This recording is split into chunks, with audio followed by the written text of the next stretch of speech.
Welcome to our concert today entitled Home and Abroad.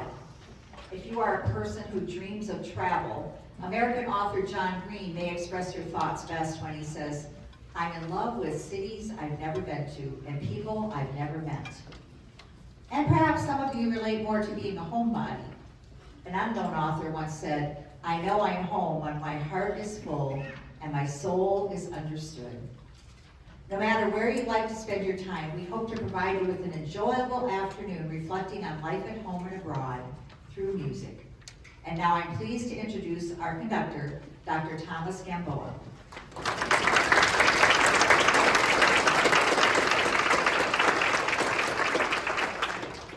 Our first selection, written by John Philip Sousa, was published in 1917.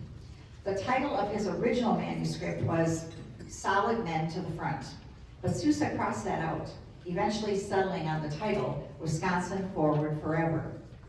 Forward may have been included in the title because that was and still is the Wisconsin state motto.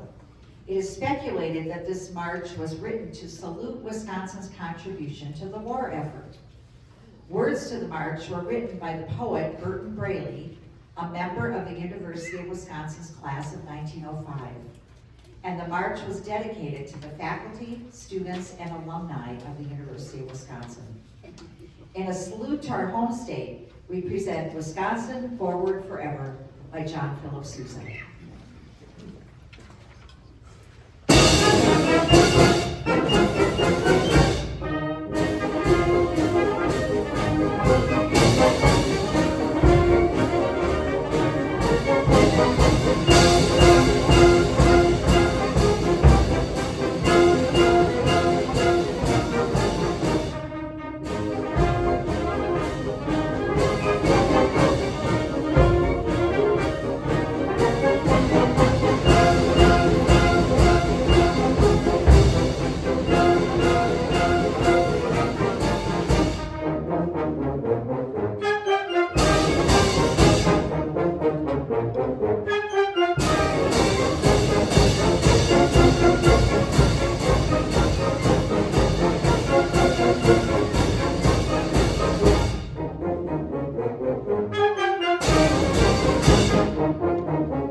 Lincolnshire Posy was commissioned by the American Bandmasters Association and premiered at their convention in Milwaukee on March 7, 1937. Percy Granger himself conducted. Lincolnshire Posy debuted with only 3 of its 6 movements and was played by the Milwaukee Symphonic Band. Much to Granger's chagrin, this mostly amateur ensemble was not able to perform the entire work, instead premiering only movements 1, 2, and 4. 3 and 5 were considered too difficult, and Granger had yet to finish the final 6th movement. Adding to the composer's frustration, the premiering ensemble was made up mostly of bandsmen from the workers' ensembles of Milwaukee's Pabst Blue Ribbon and Platt's breweries.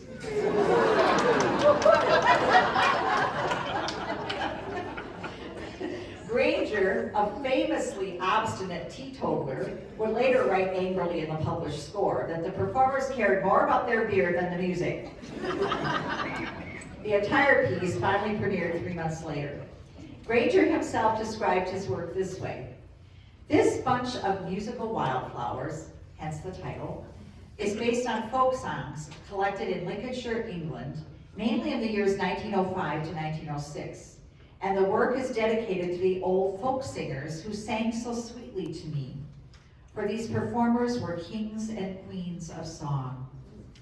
With this composition, Percy Granger did more than simply arrange some folk songs. He actually attempted to recreate the nuances of the voices of the singers themselves, essentially painting a portrait in sound of the vocalists. We invite you to imagine these folk singers from long ago as we perform movements 1, 2, and 6 of Lincolnshire Posy by Percy Granger.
How to Train Your Dragon is a 2010 American 3D computer animated action fantasy film produced by DreamWorks Animation. It is loosely based on the British book series of the same name by Cressida Cowell. The story takes place in a mythical world where a young Viking teenager named Hiccup aspires to follow his tribe's tradition of becoming a dragon slayer. After finally capturing his first dragon, and with his chance of at last gaining the tribe's acceptance, he finds that he no longer wants to kill the dragon, and instead befriends him and names him Toothless. The film score for this hit movie features magnificent adventure themes along with hints of Celtic influences. This fantastic arrangement for band by Sean O'Loughlin recreates all the inspiration from the movie. Its sweeping melodies and bombastic fanfares transport its listeners to an ancient Viking village swarmed with dragons. Now come with us on this amazing adventure as we perform How to Train Your Dragon by John Powell.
Pierre LaPlante is an American composer from West Allis, Wisconsin. LaPlante attended the University of Wisconsin at Madison, where he received his bachelor and master's degrees in music. Pierre taught in Blanchardville, Wisconsin for 25 years as a general music and beginning band teacher. American River Songs is based on traditional and composed music of an earlier time in our country, when the rivers and waterways were the lifelines of a growing nation. The subtitle is A Folk Song Setting for Band. Folk music is traditionally passed down through generations by the singing or playing of them. They are not usually written down, but rather melodies passed down throughout history. American River Songs consists of 4 folk songs. It begins with an upbeat arrangement of Down the River, which is then contrasted by the broad and smooth setting of Shenandoah. After a brief transition, a brass band is heard playing a version of Stephen Foster's tune, Blendy Burke. This folk song is then joined by a Creole bambula tune that is thought to have originated in the Louisiana Delta region. A bambula is a primitive Western African drum used in voodoo ceremonies. The bambula theme is marked by an incessant syncopated ragtime rhythm. This selection of folk songs presented by LaPlante provides a historical aspect of Americana music. Pierre LaPlante truly is a composer from home. He resided in West Allis until his death in May 2024. We hope you enjoy American River Songs by Pierre LaPlante.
We have now finished the first half of our concert, and now I get to talk to you about donations, as we always do at the beginning of intermission. You'll be happy to know that we are not asking for a donation for anything to do with politics or anything like that. We are just an old-fashioned community concert band, and this is all performed by volunteers who love to play concert band music. We rely solely on donations to purchase our music, to pay our wonderful director, and to provide these enjoyable musical presentations. And every little bit helps. At the entrance, you'll find some places to leave a free will donation. You can place them in that funky French horn donation receptacle or in the basket that's provided. Any size contribution is greatly appreciated, and we take cash or checks. We'd like to draw your attention to advertisers in our program. We're ever so grateful for their support. And then during intermission, we do have some refreshments in the back. We have some cookies that you can help yourself to. Now stretch your legs. We'll see you in about 12 to 15 minutes.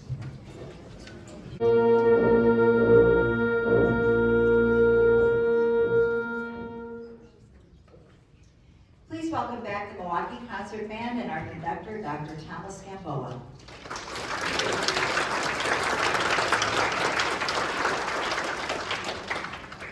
The composer of our next selection, John Barnes Chance, served in Seoul, Korea as a member of the 8th United States Army Band. While he was in Korea, Chance encountered a traditional folk song titled Erang, which was often sung by Native Koreans when experiencing circumstances of national crisis. The Korean word Erang means literally rolling hills, and the song relates the story of a man who was forced to leave his significant other despite her persistent pleas to accompany him. Chance overheard Erang while riding on a public bus in Korea, and later incorporated it into his work, Variations on a Korean Folk Song. Variations on a Korean Folk Song is comprised of a theme and 5 distinct variations. Though the theme is of Eastern origin, Chance maintains a traditional Western sound. Chance maintains the theme's Eastern influence by featuring distinctive percussion instruments like gong, temple blocks, cymbals, timpani, vibraphone, and triangle. In 1966, Variations on a Korean Folk Song was awarded the American Bandmasters Association's Oswald Composition Award, and the piece remains a standard of band repertoire today. Sadly, Chance's career was cut short at the young age of 39 when he was accidentally electrocuted in his backyard. But his legacy as a professor, timpani player, and influential composer remain. And now we present Variations on a Korean Folk Song by John Barnes Chance.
Mackey is a prolific contemporary composer who has written for orchestras and dance theaters, but is mainly known for his concert band compositions.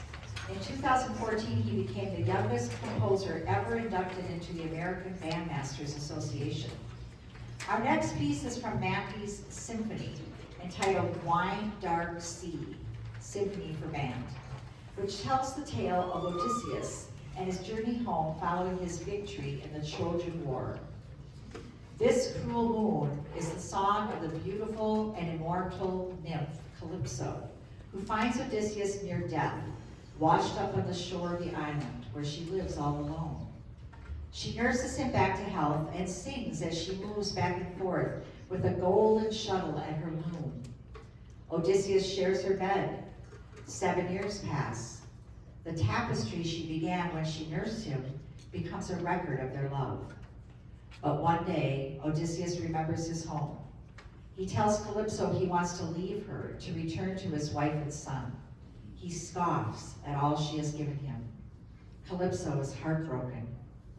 And yet that night, Calypso again paces at her loom. She unravels her tapestry and weaves it into a sail for Odysseus. In the morning, she shows Odysseus a raft equipped with the sail she has made and stocked with bread and wine, and calls up a gentle and steady wind to carry him home. Shattered, she watches him go. He does not look back. We hope you can picture this tale and feel the emotions of Calypso and Odysseus as you listen to This Cruel Moon by John Mackey.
final selection begins with a story that embodies our theme, home and abroad. A Parisian in America, Maurice Ravel, was much impressed by George Gershwin's performance of the Rhapsody in Blue at a New York party in early 1928. Gershwin is said to have asked Ravel for lessons, but Ravel famously told him he should be a first-rate Gershwin rather than a second-rate Ravel. Gershwin and his brother Ira spent 3 months in Paris shortly after this, warmly welcomed by Ravel, among others. When they returned to America, Gershwin brought with him a French taxicab horn and the sketch of a melody. He made use of both the horn and the melody during his second visit to Paris 4 years later. Gershwin describes an American in Paris this way: "I have not endeavored to present any definite scenes in this music.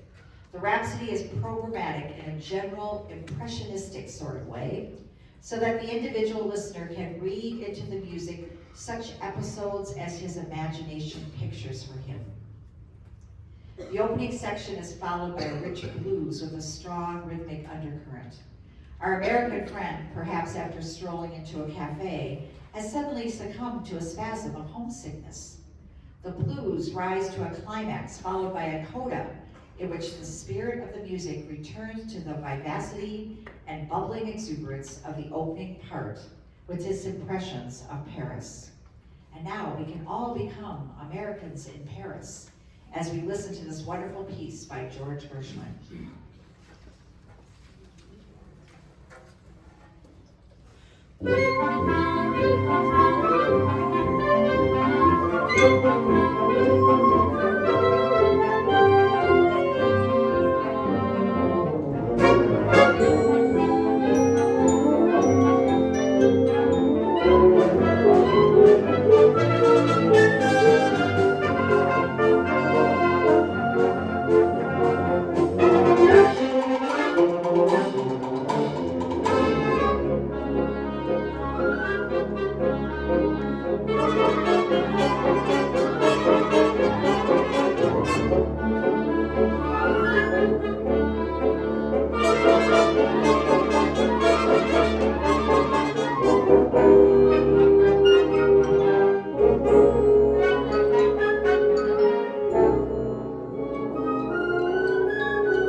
concert. We hope that our music has inspired emotion today. The thrill and excitement of traveling abroad, as well as the warm comforts of home. We're always looking for new members, so if you're so inspired today, please see those who are waving their hands. There you go. Right after the concert. Or you can go to our website for more information. We do have one more concert season, one more concert this concert season, May, and I don't have the date. May 4th. May 4th, same place, May 4th, right here at 2 o'clock on May 4th, same place. And now, as we bid you farewell, we hope you have many moments of happiness in each time and place that you encounter. Thank you for being such a great audience, and we hope to leave you today with a smile on your face. Safe travels home and enjoy the rest of your day.